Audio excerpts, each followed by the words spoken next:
Tinangay ng mga demotorsiklong magnanakaw ang pitaka at cellphone ng isang banyaga. At para raw iwas sita sa checkpoint ang mga suspect, nag-aangkas sila ng mga babae. Ang nahulikam na krimen tinutukan ni Emil Sumangil.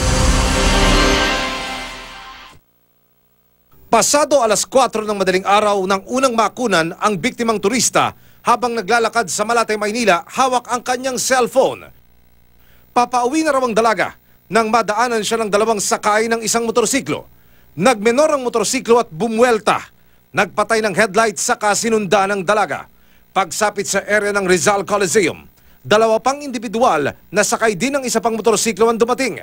Pumoste malapit sa kanto ang isang motorsiklo habang ang isa'y umikot at bumuntot sa dalaga. Nang makakuha ng tempo'y hinablot na ang cellphone at pitaka ng dalaga saka humarurot. Magkasunod na tumakas sa mga nakamotorsiklong lalaki. Ang biktima, sinubok na humabol pero huli na ang lahat. Sa Barangay Blatter, 40,000 pisong cash at mamakaling cellphone ang nakuha sa biktimang si Mignoni Nyirancomezi, 24 na taong gulang, isang Rwandan national. Sa tingin ko talaga tumatiming. Pahinga sila, talagang walang nangyari. Actually, 2 buwan na walang ganitong insidente. Okay.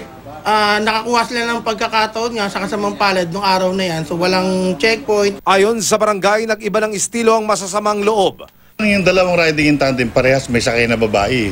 Ibang modus operandi nila para nga naman hindi punahin. Kasi last Monday lang nawala yung checkpoint dyan sa kanto. Kanya siguro napansin nila na pag parati parehas lalaki, parati nasisita. Makikipagtulungan ng barangay sa investigasyon ng pulisya. Emil Sumangil, Nakatutok, 24 Oras.